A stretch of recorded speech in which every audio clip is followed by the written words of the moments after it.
사랑하는 여러분, 한 주간에도 평안하셨습니까? 오늘은 제31과 로마서 강의 26번째 시간으로 성령의 사람은 성령의 뜻대로 산다라는 제목의 말씀으로 함께 은혜를 나누겠습니다. 여러분 가지고 계시는 구역공과 161페이지를 펴시고 함께 읽어가면서 은혜를 나누겠습니다. 나눌 말씀은 로마서 8장 12절에서 17절 말씀이고 외울 말씀은 로마서 8장 13절입니다. 함께 읽겠습니다. 너희가 육신대로 살면 반드시 죽을 것이로되 영으로서 몸의 행실을 죽이면 살리니. 아멘. 자, 읽겠습니다. 그러므로 형제들아, 우리가 빚진 자로 돼 육신에게 져서 육신대로 살 것이 아니니라. 로마서 8장 12절입니다. 성령의 감동을 받아 로마서를 기록한 사도 바울은 우리들은 예수 그리스도에게 생명의 빚을 져서 구원을 받았고 또한 그분의 영인 성령님을 모시고 살기에 육신에게 져서 육신대로 살아서는 안 된다고 말합니다. 이 말씀은 주칩니다. 성령을 모시고 사는 사람들은 죄의 유혹에 져서 죄를 짓고 살아서는 안 된다라는 것입니다. 이것은 성령을 모시고 사는 사람이 하나님의 주시는 은혜와 권리를 누리려면 마땅히 감당해야 할 중요한 의무이자 책임입니다. 까지 줄을 쳐놓습니다. 자, 그렇다면 이제부터 전체 괄호를 합니다. 오늘 내용에 대한 전체 문제 제기입니다. 우리가 성령을 모시고 사는 사람으로서 육신에게 져서 육신대로 살지 않으려면, 다시 말해 죄의 유혹에 져서 죄를 짓지 않고 살려면 어떻게 해야 할까요? 여기까지 괄호합니다. 첫째로 성령님의 능력으로 육신을 이겨야 합니다. 주쳐놓습니다. 우리가 죄의 유혹에 져서 죄를 짓지 않고 살려면 어떻게 해야 할까요? 성령의 능력으로 육신을 이겨야 합니다. 본문에서 사도 바울은 육신 즉 죄를 이기는 방법을 설명합니다. 너희가 육신대로 살면 반드시 죽을 것이로되 영으로서 몸의 행실을 죽이면 살리니. 로마서 8장 13절 말씀입니다. 자, 이제부터 괄호합니다. 몸의 행실 죽인다라는 말에 대한 설명입니다. 본문에서 말하는 몸의 행실이란, 몸의 행실 동그라미 쳐놓습니다. 우리의 모든 언행심사 전체를 포함한 말로, 쉽게 말하면 생각으로 짓는 죄, 말로 짓는 죄, 습관으로 짓는 죄 등이 모두 다 몸의 행실에 포함이 됩니다. 그리고 죽인다는 말, 죽인다 동그라미 쳐놓습니다. 꼼짝 못하게 한다 혹은 끊어버린다라는 뜻입니다. 까지 괄호를 해놓습니다.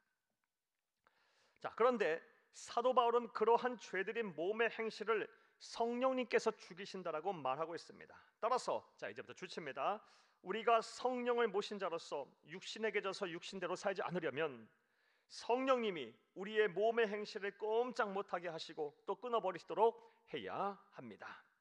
줄을 쳐놓습니다. 그렇다면 내 안에 계신 성령님이 그 일을 행하시도록 하려면 우리가 무엇을 해야 할까요? 당연히 그 일을 행하시도록 요청해야 합니다. 요청 동그라미 쳐놓습니다. 그리고 그렇게 요청하는 방법이 바로 주체입니다. 기도입니다. 요청하는 구체적인 방법이 바로 기도입니다. 주쳐놓습니다. 그래서 성도들에게 있어 기도가 그렇게 중요한 것입니다. 예수님께서도 마가복음 9장에서 제자들이 귀신 들린 아이를 치료하지 못하자 그들의 믿음 없음을 책망하신 후에 기도 외에는 절대로 이런 일을 행할 수가 없다고 말씀하셨습니다. 집에 들어가심에 제자들이 조용히 묻자오되 우리는 어찌하여 능히 그 귀신을 쫓아내지 못하였나이까? 이르시되 기도 외에 다른 것으로는 이런 종류가 나갈 수 없느니라 하시니라. 마가복음 9장 27절에서 28절 말씀입니다. 그러므로 이제부터 괄호를 해놓습니다. 첫 번째 대지에 대한 구체적인 실천 사항입니다. 이제 성령님이 우리의 육신 혹은 몸의 행실을 꼼짝 못하게 하시도록 수시로 성령 안에서 간절히 기도하시기를 바랍니다. 만일 쉽게 죄의 유혹을 물리칠 수가 없다면 금식하며 기도하고 서원하고 기도하며 작정하며 기도하시기를 바랍니다. 그리하면 성령님께서 여러분을 위해 일하실 것입니다. 육신대로 살다 죽게 내버려 두지 않으시고 성령을 모신 자로서의 의무와 책임을 다하게 하실 것입니다. 까지 괄호해 놓습니다. 두 번째로 우리가 육신에게 져서 육신대로 살지 않으려면, 죄를 짓지 않고 살려면 어떻게 하면 될까요? 주치면서 함께 읽겠습니다. 우리가 누구인지를 잊지 말아야 합니다. 성령을 모신 자로서 육신에게 져서 육신대로 살지 않으려면 주칩니다. 우리가 하나님의 자녀라는 사실을 절대로 잊어서는 안 됩니다. 줄을 쳐놓습니다. 로마서 9장 14절에서 15절입니다. 무릇 하나님의 영으로 인도함을 받은 사람은 곧 하나님의 아들이라. 너희는 다시 무서워하는 종의 영을 받지 아니하고 양자의 영을 받았으므로 우리가 아빠 아버지라고 부르짖느니라. 뿐만 아니라 본문에서는 우리가 예수님과 함께한 주칩니다. 하나님의 상속자라고 합니다. 예수님과 함께한 하나님의 상속자 주쳐놓습니다. 자녀임은 또한 상속자 곧 하나님의 상속자요 그리스도와 함께한 상속자니 우리가 그와 함께 영광을 받기 위하여 고난도 함께 받아야 할 것이니라. 로마서 8장 17절 말씀입니다. 따라서 이제부터 여러분이 누구인지를 분명히 아시기를 바랍니다. 분명한 정체성을 가지고 사시기를 바랍니다. 저와 여러분은 모든 만물의 창조자이시자 소유자이신 하나님을 아버지라고 부르는 자녀들입니다. 나아가 예수님과 함께한 하나님의 상속자가 된 엄청난 신분의 사람들입니다.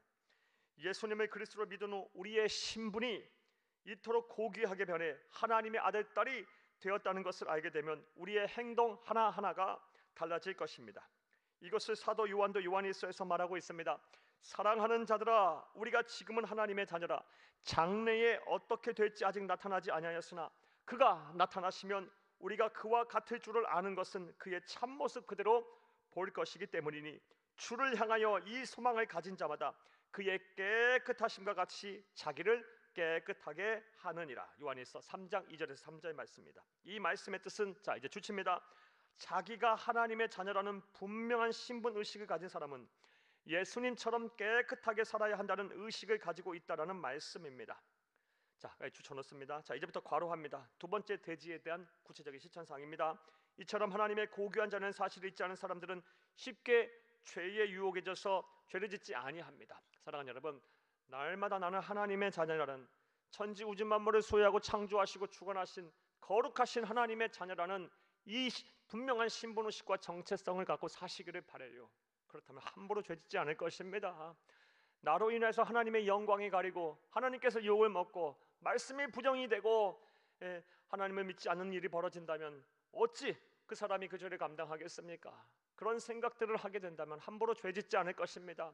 세상 사람들처럼 함부로 불신자의 모습처럼 살지 않을 것입니다. 이런 은혜와 실천이 저와 여러분 가운데 있기를 바랍니다.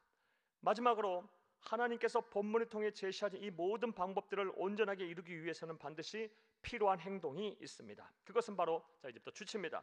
죄의 유혹 앞에 단호한 태도를 취해야 한다라는 것입니다. 죄의 유혹 앞에 단호한 태도 동그라미 쳐놓습니다. 하나님은 우리를 창조하실 때 우리가 스스로 결정하고 판단하며 행동하도록 자유의지를 주셨습니다. 자유의지 동그라미 쳐놓습니다. 그리고 창조의 섭리가 그러하다는 것은 주칩니다. 우리가 세상을 사는 동안 모든 일에 대해 자유롭게 결정하고 판단하며 행동하되 그것에 대한 책임도 함께 져야 한다는 것입니다.